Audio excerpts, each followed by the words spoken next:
आणि आता पाहणार आहोत टॉप 9 महत्त्वाच्या बातम्या। यंदा सरासरीपेक्षा अधिक पाऊस पडणार। जून ते सप्टेंबर कालावधीमध्ये अल निनोची देखील स्थिती नसेल। यंदा पावसासाठी अनुकूल वातावरण, हवामान खात्याचा अंदाज। राज्यातील नगरपरिषदा नगरपंचायतीच्या नगराध्यक्षांना पदावरून हटवण्याचा अधिकार नगरसेवकांना असणार।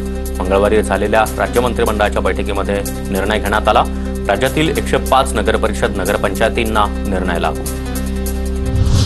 एखाद्या कैद्याचा तुरुंग अथवा कोठडीमध्ये नैसर्गिक मृत्यू झाल्यास त्याच्या वारसांना 5 लाख रुपये सरकार देणार।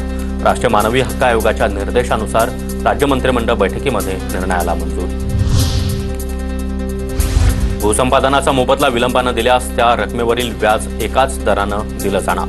मंत्रिमंडळ बैठकीतील निर्णय, शेतकऱ्यांना आर्थिक फटका बसण्याची शक्यता। नागपुरातील 580 बोगस शिक्षक घोटाळा प्रकरणामध्ये मोठी माहिती समोर।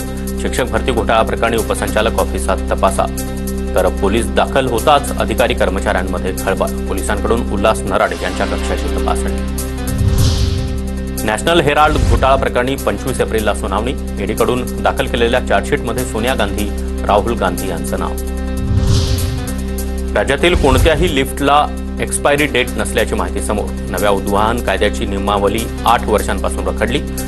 अद्यापपर्यंत धोकादायक लिफ्टची यादी देखील तयार झाली नसल्याची माहिती।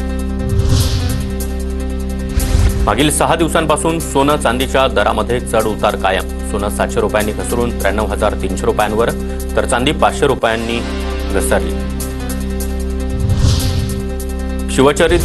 शिवछत्रपती राज्य क्रीडा जीवन गौरव पुरस्कार जाहीर। शकुंतला खटावकर यांना जीवन गौरव, सचिन खिलारी, अदिती स्वामी, ओजस देवतळे यांना थेट पुरस्कार। शुक्रवारी पुण्यात समारंभ।